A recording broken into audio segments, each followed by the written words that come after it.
Welcome to another episode of the Iso on the Gonzaga Nation Media Network. Well, yesterday, the news that everybody knew was coming, figured was coming, anticipated was coming, was just waiting for when it was going to happen, and that is Chet Holmgren declaring for the NBA draft. When Gonzaga started recruiting him, and it looked like Gonzaga had a true legitimate shot at him, I'm sure the coaching staff knew that it was for 1 year. The fan base knew that it was going to be for 1 year and was hoping that with bringing in such a talent like Chet Holmgren, it would have led to another Final Four appearance and possibly the first national title in school history. Unfortunately, didn't lead to either one of those, but still a spectacular freshman season for Chet Holmgren. I think if you polled Gonzaga fans and asked everybody in Gonzaga Nation if they would do it all over again, I'm pretty darn sure they would all say yes. I think if you asked the coaching staff, would you re-recruit Chet Holmgren knowing that it was even for a year, they would all say yes. I think some of the most impressive characteristics about Chet Holmgren being a part of the Gonzaga program over the past year is just how he bought in. You see a lot of one-and-done type players, or players that think too much of themselves, really don't buy into the college setting that they're in. They only look at it as a stopover on their way to what they think is where they should be at the time, and that's in the NBA. That was not the case with Chet Holmgren. From early on in the season when I was at practice, you could tell he wanted to be coached. You could tell he wanted to fit in. You could tell he was a special and unique player as well as a special and unique teammate. I think some of the things that really caught my eye over the course of the year was early in the season, he just tried to blend in. You could see the skill set. You could see the uniqueness. You could see how talented he was and how he could impact the game. But early on, he let the game come to him. He let things just kind of fall into place. And as the season wore on, I'd say about a third of the way in, maybe halfway in, it was evident just how good he was. He started hunting his shots more, whether it was grabbing it off the glass and push to making a play in transition or catching as a trail big in transition and shooting a transition three.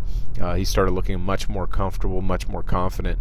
But all in all, as a Gonzaga alum, a former player, someone who pulls for Gonzaga, obviously, it was a lot of fun to watch him for a year. Wish him nothing but the best of luck in the NBA.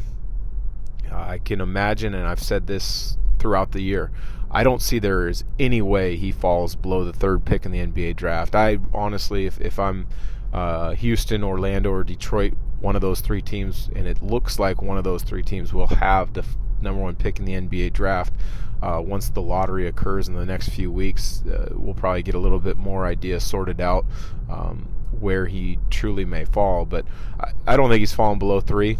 Honestly, I think if you have the number one pick and you don't take him, I think you're making a mistake. I like Ben Carroll a lot.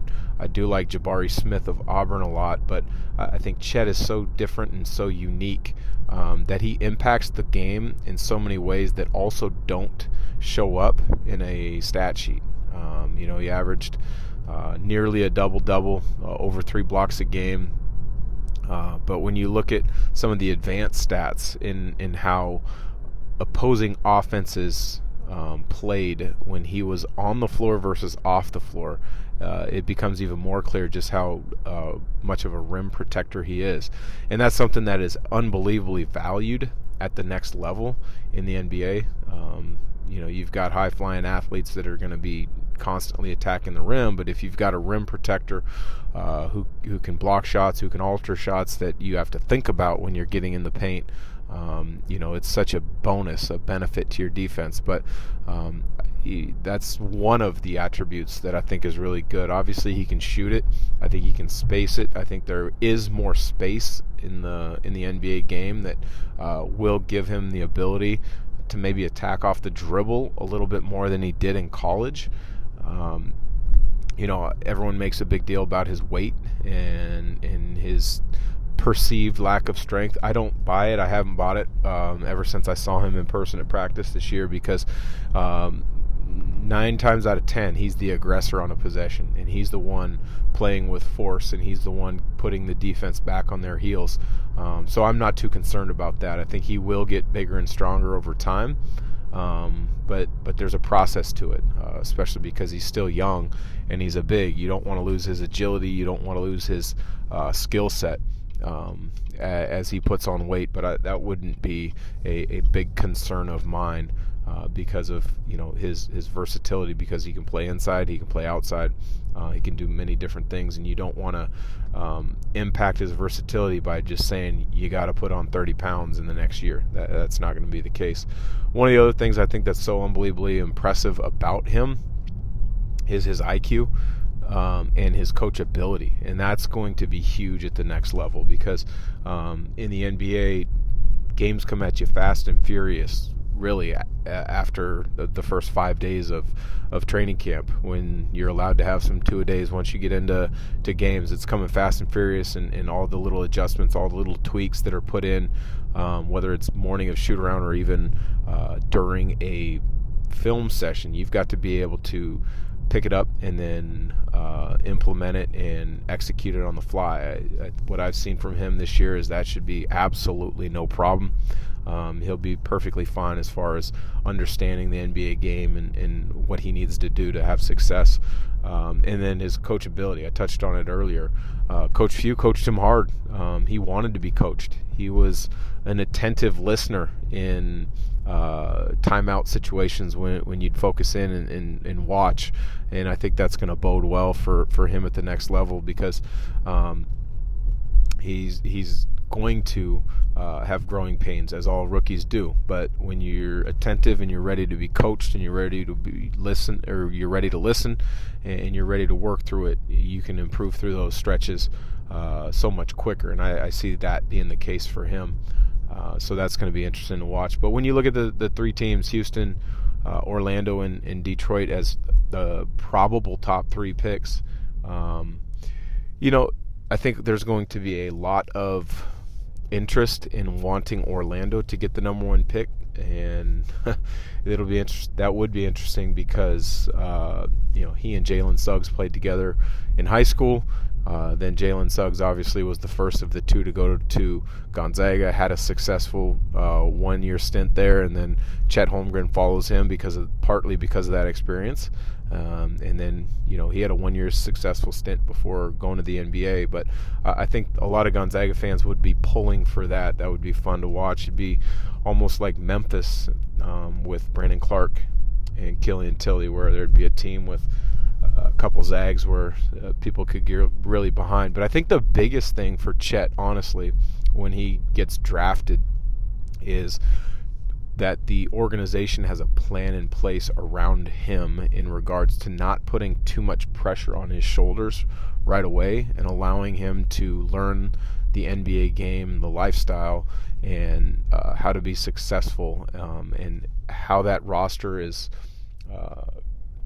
formed with hopefully some mentors that can really pour into him and help him. I think that's been, when I look back at my career or other careers of players that I followed, one of the biggest things for a young player to reach their potential is the teammates around them. And you hear the word culture all the time, and I don't want to use that word culture, but if you've got veterans who are supportive and veterans who will help a young player and show them the ropes, show them the way of how to be a true pro, it pays huge dividends. It's immense. And so that's hopefully something for Chet, that he falls into an organization that drafts him that has that in place. That would be a big benefit for him to start his career.